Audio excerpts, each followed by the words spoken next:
Raise of hands. All right, this is a good sign. So who's heard of .NET Core? All right, so for those of you who are not familiar, .NET is pretty much Microsoft's platform for delivering all sorts of applications, whether you're writing mobile or web or desktop or IoT or whatever thing you like to write code for, there's probably a .NET solution for you. And going forward, Microsoft is investing heavily in .NET Core, so the existing full framework will be this, great supported thing, but all the new features and all the funness and all the high performance and cross-platform and all those great things are all just getting baked into .NET Core these days. And naturally, you're here wondering, how can I upgrade as fast as possible to get all these great benefits? So I think I kind of covered what is .NET Core. And then some of the benefits, the Microsoft documentation is really great for a lot of the stuff regarding .NET Core. So if we just come and, there's this great table about Asp Net Core versus Asp Net, that you can build for all your various operating systems. And Razor pages are this new fun thing. And for once, you can actually have multiple versions of the .NET framework on your machine at the same time. Typically with full framework, you'd install the latest and you're fine, but you're actually able to have multiple versions. And Asp Net calls itself good performance, whereas Asp Net Core is higher performance. So take what you want from that. By getting rid of that whole system web dependency, turns out things run super, super fast, which is really fun. And, rather than using the .NET Framework runtime with old ASP.NET, you can use all this new fun core stuff. Or even use .NET Framework up until you hit 3.0, but maybe they'll do that. Yep. So I said it's cross-platform. So I see one, I think there's a Mac on the end. Who here has a Linux machine in the audience? So we've at least got one. So this is clearly the year for Linux on the desktop. So yeah. So, a lot of us work with Mac users, whether we ourselves are Mac user or we have a design team, that really love to use Macs. And at the end of the day, them running a Windows VM just to hit F5 in your app on full framework Visual Studio, it's a lot to ask of some designers. And not having to have that whole step of installing that Windows VM and getting all of that configured and throwing someone into a totally unknown thing just so they can run an app, I found it to be really powerful. And performance. I was trying to find really good performance metrics for regular .NET Framework versus .NET Core, and I was having a hard time actually finding good graphs, but stuff just runs way faster. Even things as simple as string compares seem to run way faster, which I don't know how you eke performance out of string compares, but apparently they did. So upgrade to .NET Core, your stuff just runs faster. That's a pretty great reason for me. And this will be your computer running super fast, of course. And you get all sorts of these new great capabilities. So with ASP.NET Core, so who's running some sort of ASP.NET app in production that is using something like AutoFac or Structure Map or any of those various IOC things? So it looks like a good portion of the room is using something like that. So rather than having AutoFac doing things its own way, and then Structure Map over here is all like Object Factory this and Object Factory that, unless they deprecated that in later versions, I don't remember. But rather than having all of these different flavors of IOC, this stuff is all just baked into ASP.NET Core, which is really cool. And with .NET Core, at least in the web side, there's a lot of opportunities where you can just basically tell the framework what you want in your startup class, and you get all of that functionality for free. So who here has had to change a machine key on a .NET Framework full framework app for a web deploy scenario? Yeah, it's not fun, is it? There's all of this code. I've been working through that lately, and with high availability, and we need to have the machine key synced into these various things, and it's a chunk of code. You go grab off Stack Overflow and you pop it in, you test it out, and hey, it works. But a lot of those sort of scenarios are just baked into the full frame, or into .NET Core, which is really cool. So when you're a .NET Core developer, you can just ask for things like having the yellow screen of death equivalent in .NET Core. For whenever your app explodes, you can just ask for it using this really cool Fluent syntax. And when you want to have your app be an MVC app, rather than installing a bajillion and one packages and having to configure this and that, and having to configure your web config, etc., you can just say, hey, I just want to use MVC and I just want to opt into all of that functionality. And if you want to serve static files, great. If you want to make sure everything is HTTPS, which, let's be real, it's 2019, you should probably make everything HTTPS. It's just safer that way. And HTTP2 requires it. So, rather than having to do your web config not binding redirects, what do they call that? When you rewrite roles, something like that. Yeah, rather than having to do all of that stuff and a lot of these things that were more difficult to do, stuff is just way easier now in .NET Core.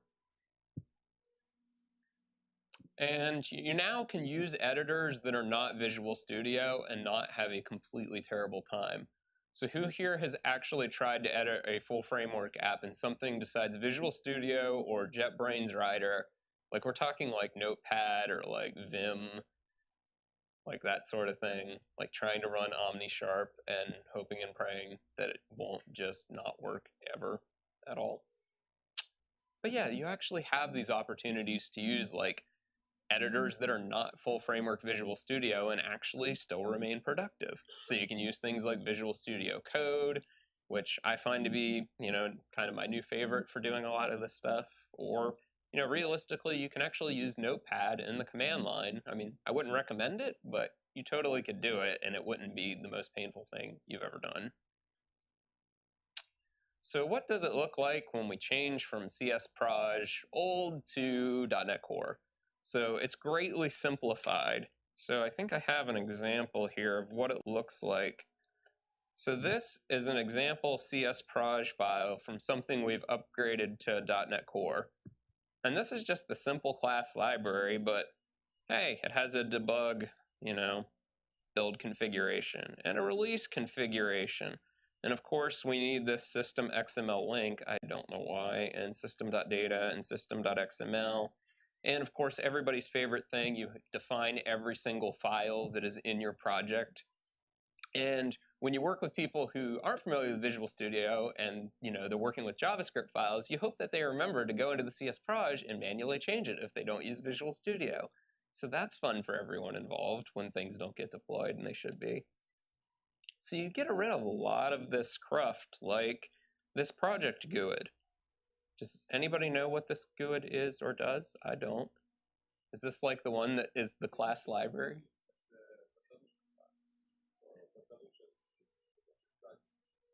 Gotcha. So yeah, there's a lot of stuff going on here that, maybe we don't need this common Microsoft props from the MS Build stuff. And this is just the CS Proj. If you were packaging a NuGet package, then you're going to have a NuSpec file. And if you're pulling in external NuGet packages, you're going to have a packages config. So you potentially have a whole lot of metadata about your project that could just be simplified down to this. So you go, metadata, I have my ID, which is the NuGet package ID. I give it a version, which it's actually really nice that version is in a single place now. We don't have an assembly version, an assembly informational version, assembly file version, assembly this and that version, but none of them, but the one is like 3 digits and the one is like 4 digits. I don't know how any of this works, but a lot of the stuff we just don't have to really deal with that has just been, stuff that made sense, but it was just legacy stuff that we weren't able to break free from until now with .NET Core. So yeah. So naturally, it's a lot easier to understand and modify because the file itself is pretty simple. You don't have to list out every single file that's in your solution, and it's, with anything in programming, less code is easier to modify, easier to read, easier to understand, and it's just less to maintain at the end of the day. So as I said, packages config, where you have all of your NuGet packages defined for your project that you need, things you're pulling off of the internet for functionality off of, the Microsoft NuGet registry. Now, that's all just baked into your CSproj file. And you don't really know how to do it manually. Like, yes, you can edit that file manually, but a lot of the tooling also takes care of it for you in the same way Visual Studio always has, or with the new .NET command line stuff. And what's really cool is who here has installed some sort of MVC package and you get this and that and this and that, and your package's config is now 8 lines long, but really you only just installed one package. So it gives you kind of this complete rundown of all of your stuff. And at the end of the day, if you have to reverse and try to figure out what the original thing you installed was, you really can't.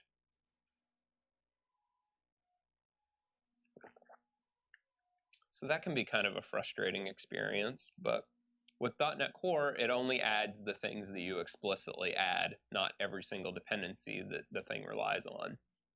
So you don't have Newtonsoft JSON running around all over for absolutely no reason. And yeah, your new spec can be in your CSproj if you're assembling a NuGet package and distributing it to folks. And you don't have to list all the files, as I said. So that way those on your team that don't want to use full framework or full Visual Studio can actually just edit and add files, and they're just naturally picked up, which is really nice.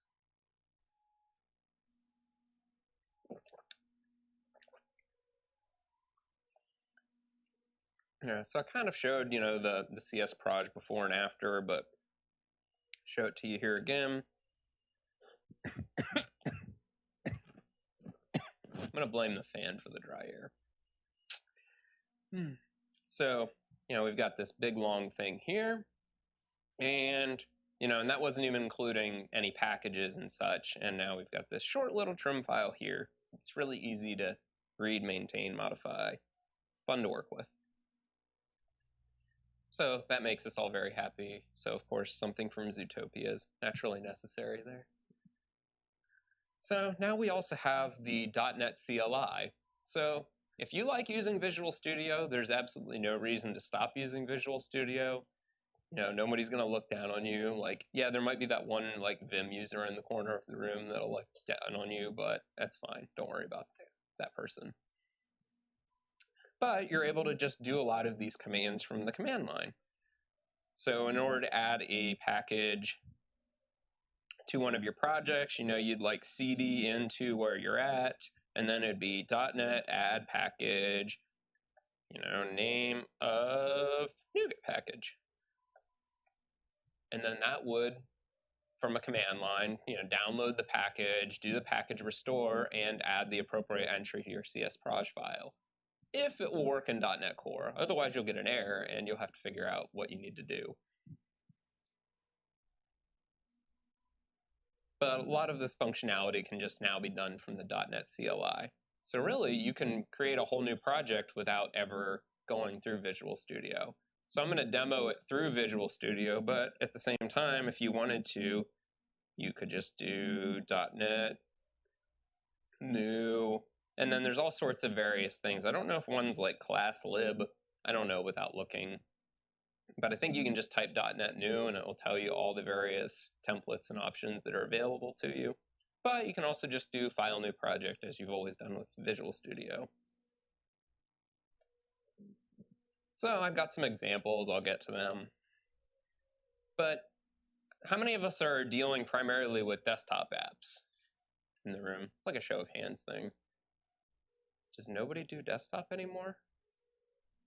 Now, is your desktop app actually a web browser with Electron, or is it a real desktop app? Oh, nice. So we have some WPF representation. Yay. So I'm assuming the rest of you all are doing web stuff? Or are you all doing IoTs and drones? I mean, it's one or the other, right? So, all right, so I'm assuming a lot of us here are web developers. I mean, I consider that my specialty. So a lot of the stuff I look at is kind of through the lens of a web developer. And if I was going to write a desktop app, I'd use web stuff because, angle brackets apparently scare me. It's like too much like XML or something. Get it? So what happens to your web config is webconfig goes bye-bye in .NET Core. So Asp Net Core, instead of using a webconfig, everything is now into this app settings JSON file. Similarly, if you have build, what do we call that? Web config transforms. Yeah, web config transforms are now, instead of the name of the transform here, it's that sort of thing.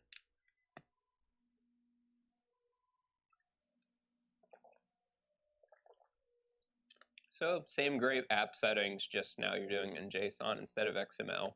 So that's cool. Less merge conflicts, right? I mean, at least that's the dream. Which leads me to my next point, this lovely quote that I pulled off of the documentation page that has the link there. I'll let you read it, because I'm choking.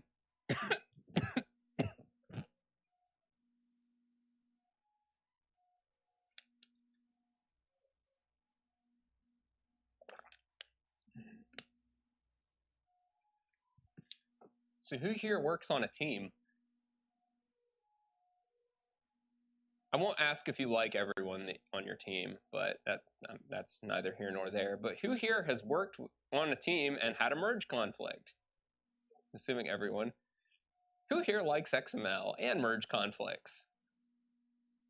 I'm guessing you probably don't like both of them.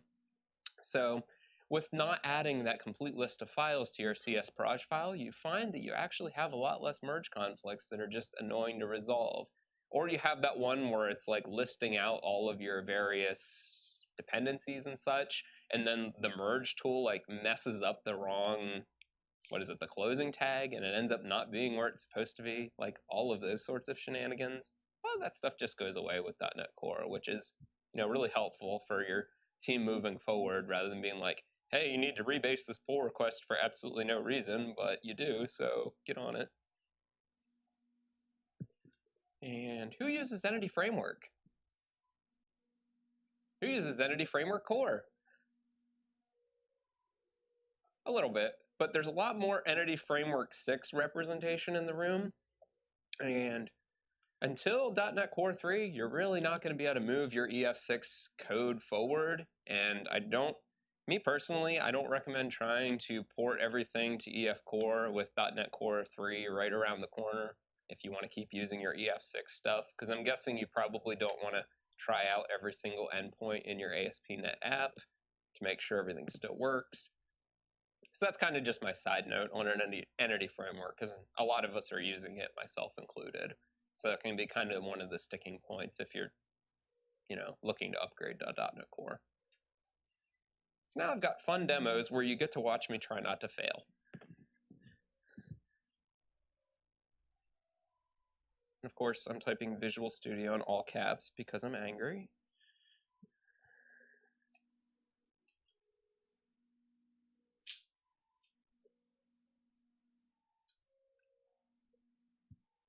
So I have installed Visual Studio 2019 to confuse everyone in the room who hasn't seen it yet. So who here has installed Visual Studio 2019? Oh, sweet. This is actually a large number. This is pleasing. So they changed the splash screen a little bit, so things load faster initially off the bat. So naturally, I'm going to come in here and click Create a New Project. And I'm going to find the ASP.NET. Oh, no. Doing a class library first. So I'm going to pick a class library using the full framework. Of course, I'm going to call it class library 1. Actually, I don't like that location, but yeah, it's fine. And it's going to use the latest version of the .NET Framework 4.7.2, which doesn't necessarily matter for what we're doing. And I'm going to change the name. No, I'm not. It's going to stay class library 1. And I'm just going to go ahead and create that on my computer. So what's happening is it's creating a solution file. It's disappearing. It's reappearing. It's creating a class. It's writing it out all to disk. It's writing out the CS_proj and all of that stuff. And because it's Visual Studio without .NET Core, I can't come in here and just look at my CS_proj file. So I'm going to come out to my open file. folder in File Explorer and tell it to open in VS Code, because I don't like unloading and loading, because that's annoying. And so remember, all I did was hit File, New Project, and I've got this whole thing. So I suppose I should zoom. That would probably be helpful.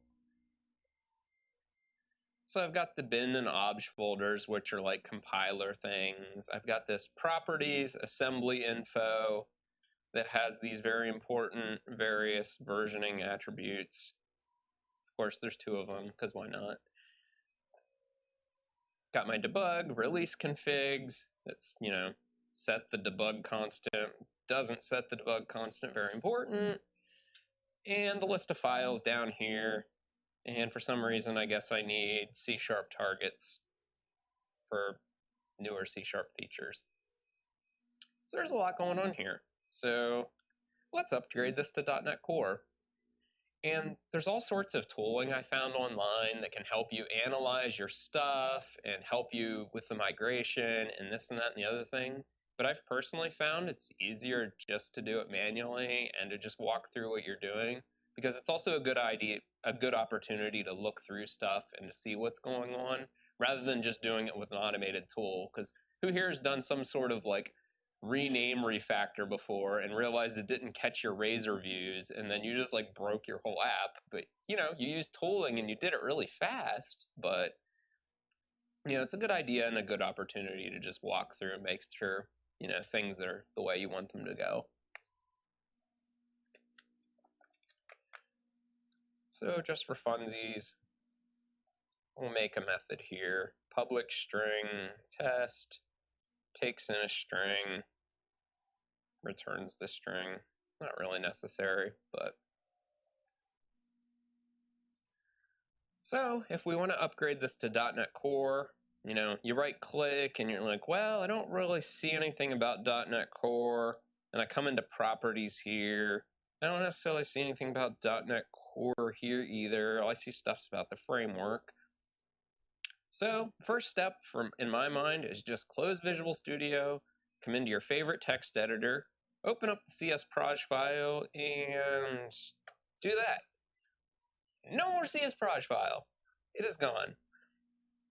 Then go to the documentation website and find what an example of a CSproj file is. In my case, there we go. And I put myself a bunch of different target frameworks. So we'll just go like that. Is that readable in the back? Or should I bump it one more? Nobody said anything, so I bumped it one more. So now I have kind of a basic CSproj file that will now target NetStandard 2.0. And instead of being NetStandard 2.0, if I also wanted it to build for .NET Framework 4.6.2, I can do that and just tell it frameworks plural. So that's pretty much all there is to it, mostly. So let's reopen this in Visual Studio. And of course, I clicked the wrong thing, so that's not going to work. I want to open up the solution file, see where we're at.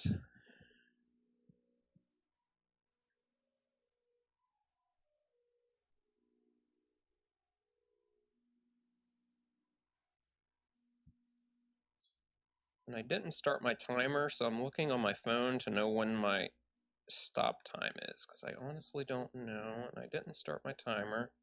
I'm clearly well prepared. Oh, there we go, 2:45. Nice. All right, so this come back up. The target framework now is just blank, which is okay. And auto binding redirects is like kind of like checked but not checked. It's like the ambivalent check. It's like, yeah, I guess so, sure. So if I, go up here to build, do build solution, I'm like, oh man, like I get a bunch of errors. Like, what's this about? So I start looking through it and I'm like, duplicate attributes. Okay. So after you do this and you realize what's gone wrong, with .NET Core, this assembly info file, not going to do you any good. So just come in here, just delete that. And that was something that was created by the tooling itself whenever you said you wanted a full framework application. And it's a good necessary file, but with .NET Core, you don't really need that anymore. So hang on just a sec. So we come back over here, we hit build again, and my build succeeded, and I didn't completely embarrass myself yet. And I have a question.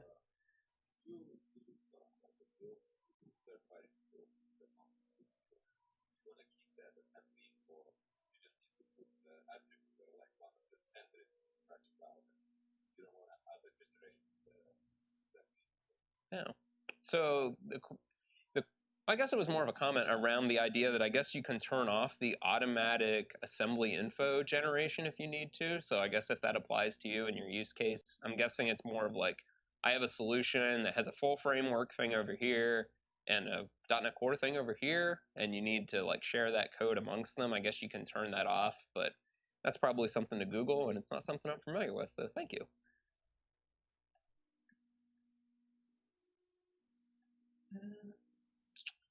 So yeah, at this point, we now have a working library that does absolutely nothing useful. It has a test method that takes in a string and returns a string, but you know what? It compiled, and if we look in our bin folder, we have Net 462, which is .NET Framework 462, the full framework, as well as Net Standard 2, which would enable you to use it in .NET Core stuff like Asp Net Core.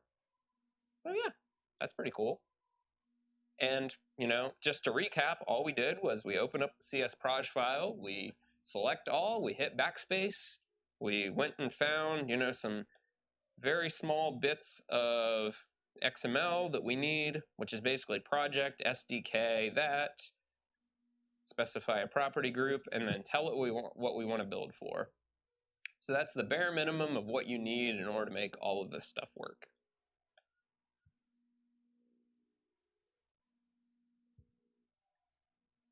So that was, you know, our .NET Framework class library to .NET Standard 2.0.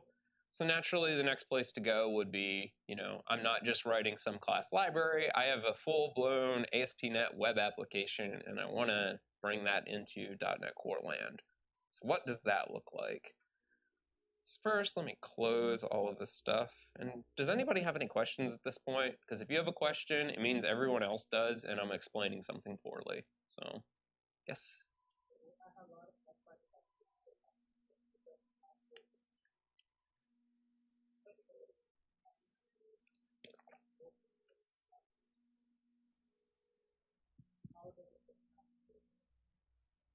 Yeah, so the question is around the idea of having a bunch of NuGet packages that are currently targeting 4.6.2, and can I use those in my .NET Core application, and like, how does that work? I think, in my experience, a lot of it has just worked. In some cases, if those packages rely on APIs that aren't supported in .NET Core, like system.drawing and some just random stuff here and there, like, it may or may not work, but at the end of the day, just try to install it and see what happens. And I'll show you at some point, I think I do have it in my slides. Nope, don't. But there is a flag you can set to basically say, hey, this package is something I've deemed as working, like I've tested it out, and you can stop warning me that it may or may not work. Because by default, the .NET tooling is going to say, hey, like, this thing probably will work, but we're not sure, so we're going to throw a warning to you every single time. So you'll see it in your build output. And then if you have warnings as errors on, as you should, because warnings as errors is just error, you know, warnings are just errors that lack conviction. So if you have warnings as errors on, you know, hey, your project probably won't build. So you'll need to explicitly say, hey, this thing will work, and I've tried it out. But at the end of the day, you know, you're dealing with fire in some sense. If it relies on something you're not aware of in some code path, it may explode on you. But that's a good question, but I haven't run into a lot of problems when I've done that kind of stuff before.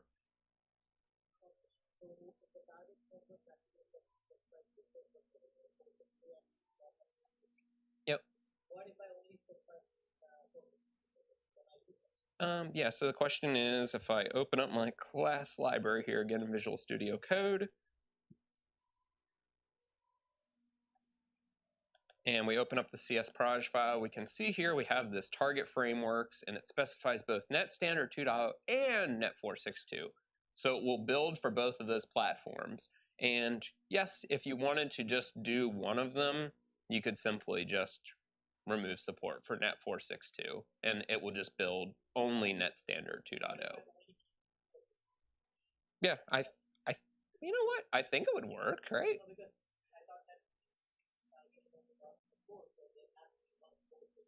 Well, it's Dotnet Core, but this is just the new CSproj format. You can still target the original .NET Framework stuff.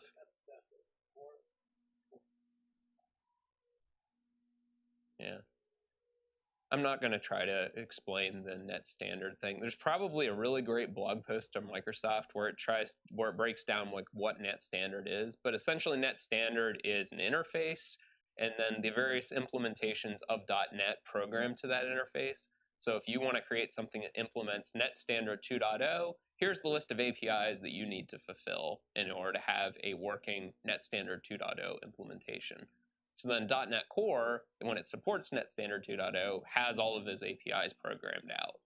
But yeah, that's a great point. And a lot of the stuff is new, and it has been kind of fast moving, and so yeah, it is tricky to keep up sometimes. So with that, let's go create a new web application and see how that goes. So I'm going to create a new project here. We're going to go ASP.NET Web Application. Keep this very original name of Web Application 1, similar to the other one. Framework 4.7.2. So this is a full framework web application. And when I hit create, it's got the option for MVC like already locked in there, but I'm also going to add support for Web API. And no authentication because I actually want to get this done in the time allotted. No, the authentication stuff does change quite a bit between full framework and .NET Core. So that is one hurdle that's a little more difficult. It's not just a step over it. But hey, authentication is hard, so. All right, so at this point we have web application 1, and if I hit build, it should build. That's great. And if I hit F5, the old run with debugging.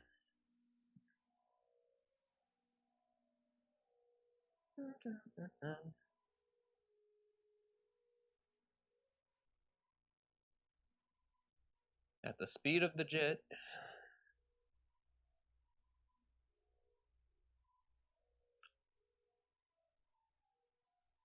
I'm not even running Camtasia, so imagine if I was doing that today. So here we have our, working MVC application that also has Web API bolted onto it. So since I said Web API, we actually haven't got any Web API functionality built in. So I'm just going to come over here, and there's a Web API controller class option, but I've never used that. So we're just going to cruise right on by that and go to this one. So instead of default controller, I'll call it Web API controller. When I was trying this before, it was kind of funny. I called it API controller, and then it inherited from a thing called API controller. Did not work at all. Didn't compile. Some sort of like circular reference from the base class. So yeah, that was fun. So I'm just going to give this thing a route. We'll just call it test. And you got to make it an HTTP GET, or it's never going to work. And it's got to return an, oh boy, I don't remember. What's the interface? It's like IHTTP action result. Thanks. And then we'll return an OK, new object, test true. Sure, why not? Can even clean up the usings. Look how fancy I am. So if we start this up, we should have a working Web API endpoint at the route test. Let's make sure that still works. And test. Yay, we haven't failed yet. There's still opportunity though. So at this point, we have a working ASP.NET MVC app that also has Web API bolted onto it. So naturally, let's go upgrade it to .NET Core and hope everything works. AKA hope I typed everything correctly. So let's go find that thing on disk. Open it up in Visual Studio Code. And we've got the solution file, which is interesting. The solution file with .NET Core is actually the same in terms of how it works and looks and everything as the full framework. So that's something that doesn't really change. Unless it does and I'm missing some nuance, in which case somebody can shout me down, that's fine.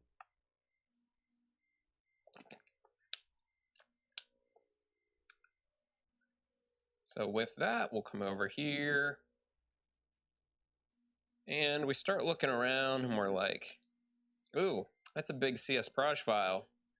And with the Visual Studio, minimap thing, depending on how you feel about having the minimap there, but there is a lot going on here. Everything from what port the web server should run on to MVC build views, so it can pre-compile views maybe, build tools, the list of files on disk, all important thing. Folders that are empty but need to remain on disk because there's part of the CS proj, web config, more script files, etc., etc. A bunch of stuff in app startup. Of course, you need system web because otherwise nothing's going to. Antler, I don't even know what that is anymore. Web grease, like, does it make your. I don't even remember what that does anymore either. Web optimization. Oh, look, there's MVC. Great. All right, so I think, so how do we upgrade? I don't really have a good joke here, so I'm just going to highlight it and just delete it again. And then we come back over here and we do that same thing I did before, where I find what the minimum boilerplate stuff is and I make it happen. So the one critical difference here is the SDK for ASP.NET. Go away. Yeah, the SDK for .NET or ASP.NET Core apps is a little bit different in that it has this .web at the end. So it's just kind of a small gotcha, something you just need to remember. And show you what this stuff looks like from the command line to do installing packages. But essentially what we need at this point is we need to install the main ASP.NET, core package to get everything to work. So I need to go into, because that's not confusing, web application 1, web application 1. And we can see I have a whole bunch of files and folders and all sorts of fun stuff in there. So if I do .NET add package, which is the same thing as going into Visual Studio, doing your right click, going to manage NuGet packages, typing in the search, waiting forever, clicking the thing, waiting for NuGet package resolution, clicking OK on that dialog, clicking accept on the other dialog for licensing, waiting, waiting, waiting. Okay, the waiting is less in .NET Core, so that's at least good. So I said all of that, and hopefully I remember the name of the package, and of course I didn't write it down, so this is going to go really well because I can't remember it because I'm standing up here. What is it? Microsoft ASP.NET Core app? I think that's the one. There's probably some documentation page you can find that on.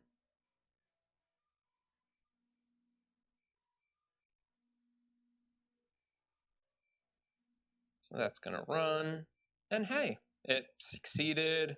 And if we look here, we can see we have a package reference. So instead of that showing up in packages config as it used to with full framework, it now shows up in the CS proj file as a package reference along with its version. So now what happens if we type build? I'm curious because I honestly don't know what's going to happen. So we do .NET Build. So the same way in Visual Studio that I went and did, go to build on the top or, click build solution, or for you fancy keyboard people like myself, Control-Shift-B You know, how many people do that like 1,000 times a day? You know, we type .NET Build, starts up the old MS Build, and then immediately it explodes, naturally, because we are not even close to done yet, but close enough that it's not scary. But I did that mainly to draw attention to the point that when you specify the Asp Net Core app, specifying the version actually generates a warning, which apparently the tooling generates the version and puts it in there, which isn't incredibly helpful. But just come in here and just remove the version, and then that build warning will go away. So if we clear all this and do .NET Build again, where are we at?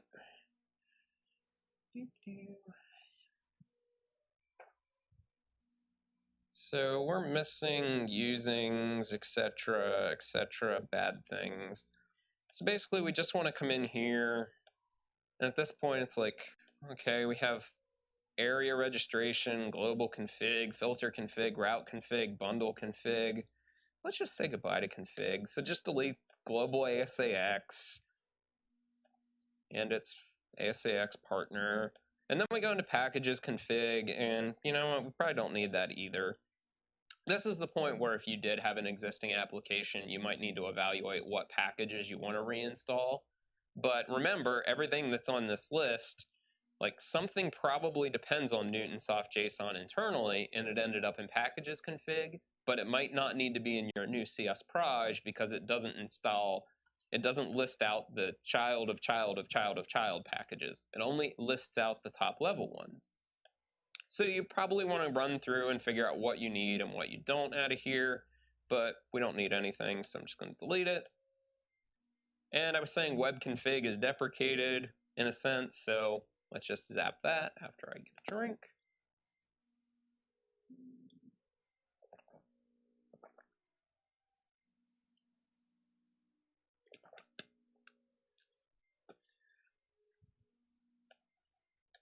So what have you learned at this point? .NET Core is just a bunch of deleting. So we delete all that stuff. There's like a fonts file folder here. Let's just delete that too. And remember, we have the assembly info here again, so rather than getting hung up on that, we'll just delete that. Delete the properties folder, because why not? And there's a big scripts folder here, so we'll just delete that too. All right, so at this point, oh, content, just kidding. Oh, wait, no, we don't want to delete that one. But we do have this app start that has the bundle config. So something about system web optimizations bundle config, we don't want that. And we don't really need this handle error attribute. We no longer need to set up routing like this because we can just ask it to use the default route. And web API, we don't need this stuff anymore. So just take this whole app start, delete that. There's an app data folder. I don't even know if app data is cross-platform. I don't know how that works. We'll delete that. All right. So at this point, we should have something that maybe compiles. So I'm going to try it. We'll do .NET Build from the command line. But of course, it doesn't compile. So if we look at our list of errors, start with this one that's actually red. I say, hey, API controller. Well, I can't resolve an API controller anymore because it's now just a controller. And when I change it to controller, get this. It might be a little different for web API, I can't remember. I don't necessarily want to look it up. And this is no longer this, now it's just an action result. All right. So we still have our route, still have our HTTP GET. We just had to make a few small changes because some things do change. And we come over to here to home controller, and we also have here system web MVC, so that's not going to work. So just go find all of your system web MVCs, but it's pretty easy to find them because they show up right here in the, as an error in the using statements. So zap that, click on the controller, do the old light bulb thing. And the way I'm getting that to appear in Visual Studio, the full Visual Studio as well as Visual Studio Code, if you hit Control and then period, that activates the light bulb. So you can get really fast and start like light bulbing everything and just hitting enter, just agreeing to everything that the tooling throws at you without really understanding what it does. No, you really should understand what it does. So we'll add this using for Asp Net Core MVC. And it seemed to have gotten rid of all of the red squiggly, so let's try our .NET Build again.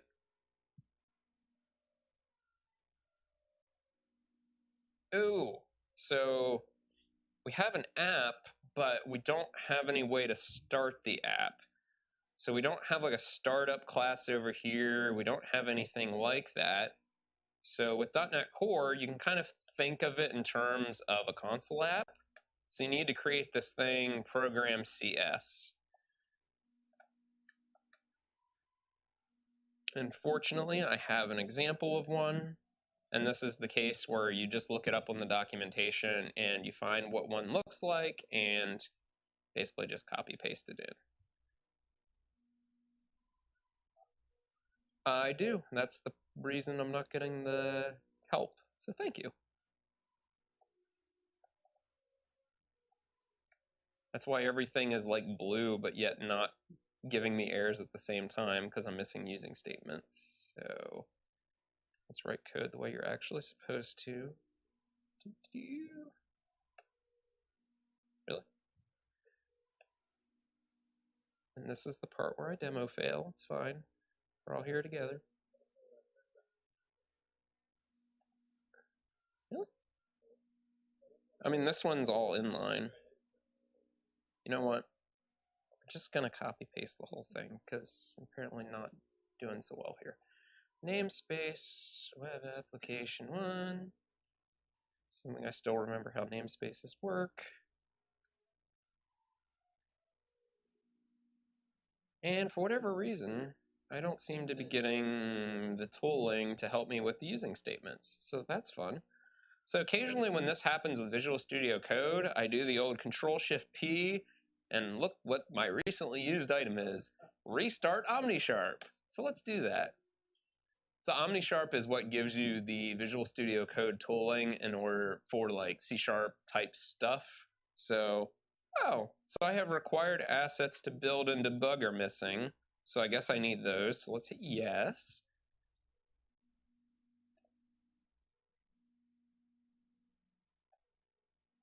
And of course, this isn't working. So naturally, what do we do when Visual Studio or Visual Studio Code doesn't work? We close it and we open it again, because that's what we do.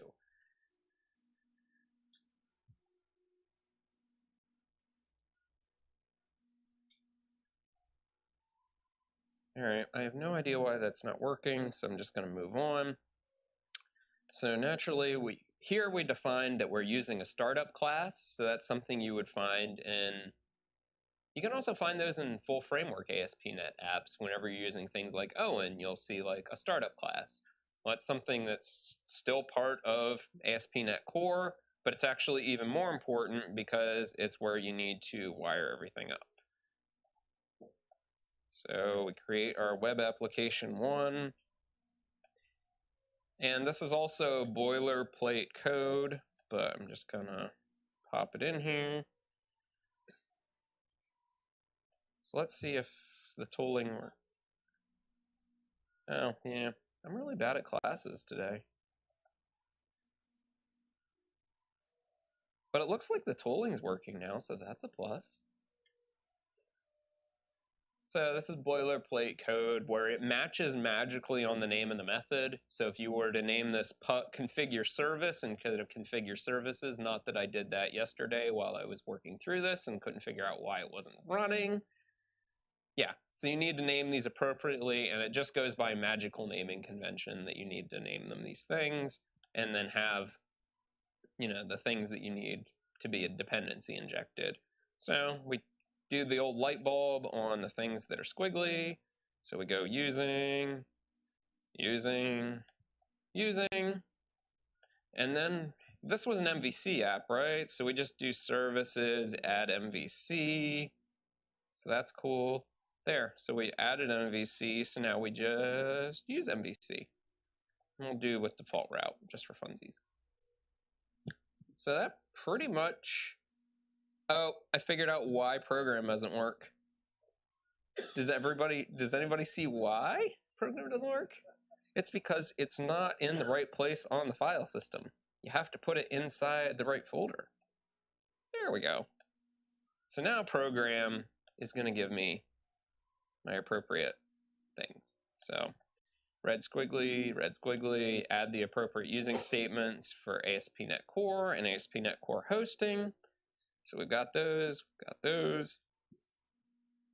this point we have add MVC and MVC use it with default route. So let's try Dotnet Build and see what else I messed up.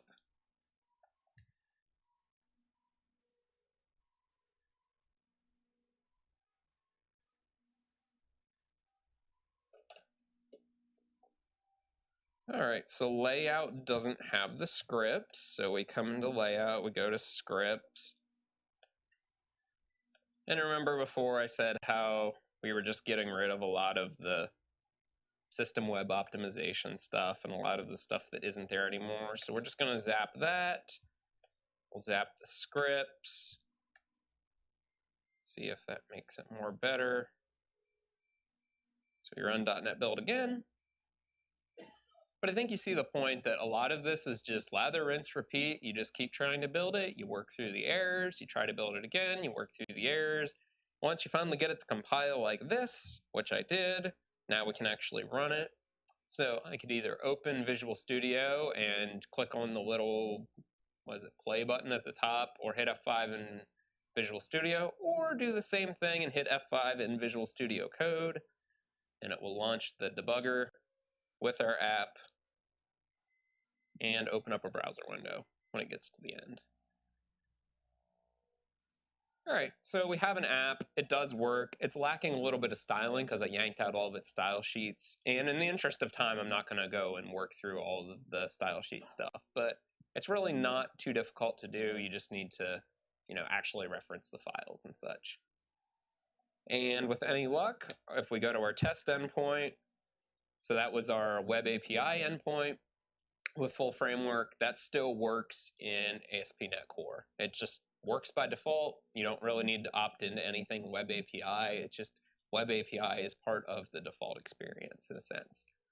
So you basically just needed to, because we were using MVC, you just need to say, hey, I need to add MVC as a service, and then I want to use it. And that's pretty much the basics to getting started with switching everything over. Yes?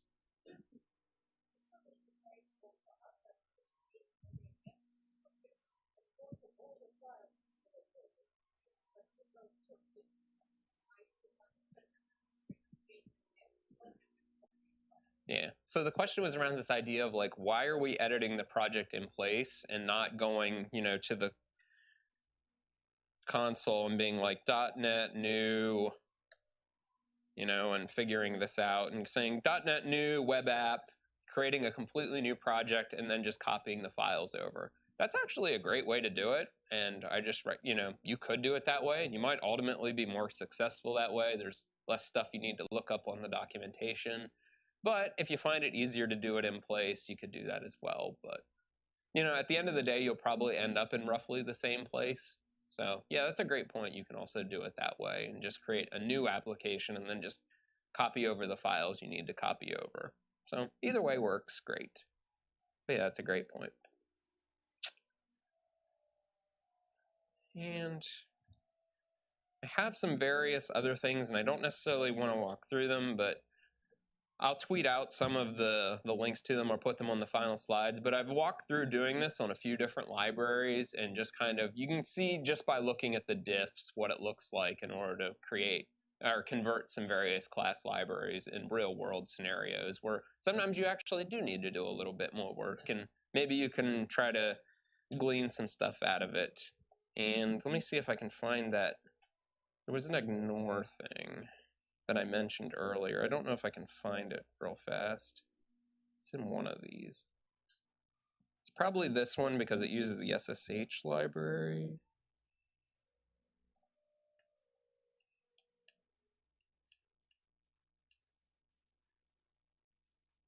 Turns out searching for NU in projects is not necessarily the most fruitful thing. Oh, here it is. This is what I was looking for.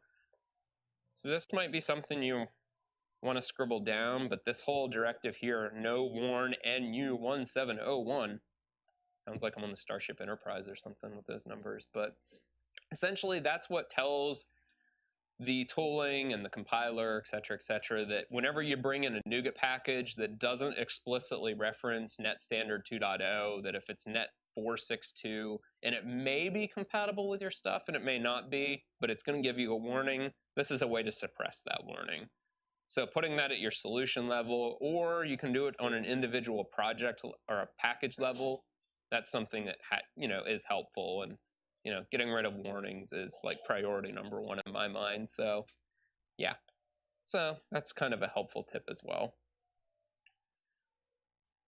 And that's pretty much what I have. Does anybody have any questions? We have a few minutes. Yes.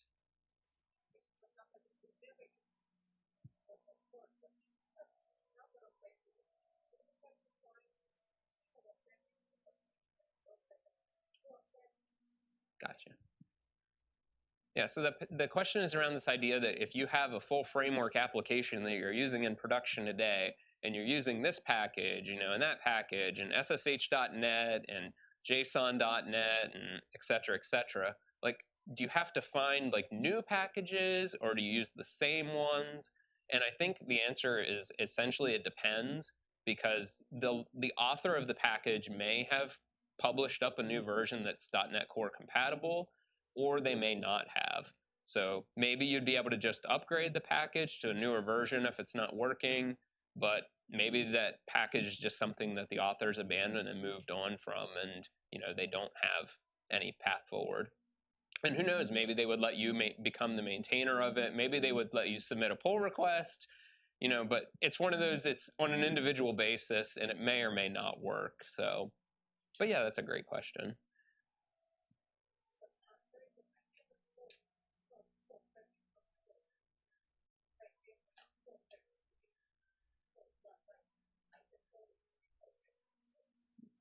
Well, you can pull in packages that target stuff that just happen to work.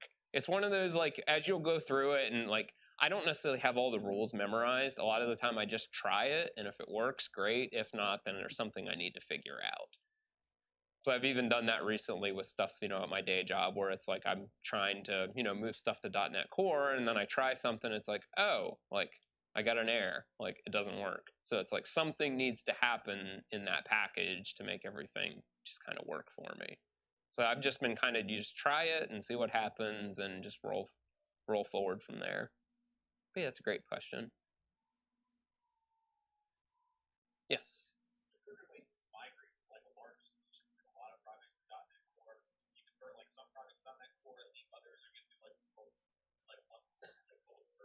Yeah, so the question is basically, so if you have a solution that has like, 8 different projects in it, do you have to convert everything from full framework to .NET Core, or can you pick and choose what you want to do, what's possible there? And yeah, you can do everything at once, or you can do just a single project. Either way, you'll be successful. And we actually have some things in my day job where, there is the one core package that is like the .NET client for our APIs. Like, we'll upgrade that to .NET Core to be able to use in something else that's .NET Core. But the rest of the project is still, full framework. And everything just kind of works together. But yeah, that's a great question.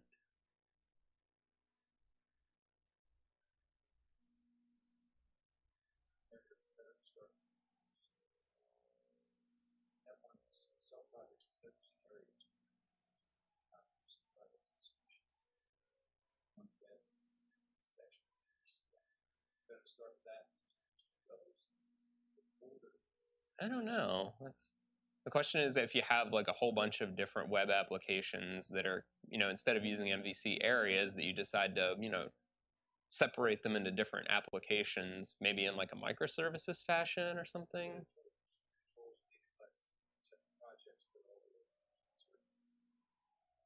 Okay, so you're putting the business logic in one place, but then putting like the MVC views and stuff in one place.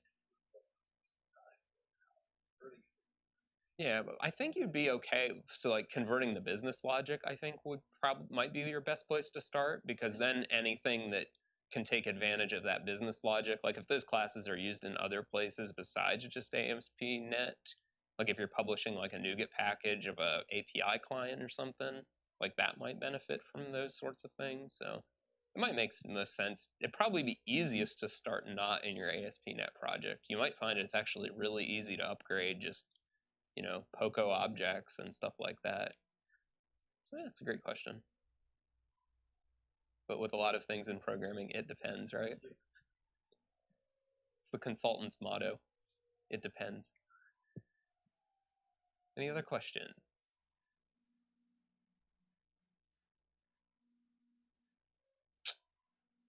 All right, well, no more questions. Just thanks for coming and hope you have a great rest of your day. Thank you.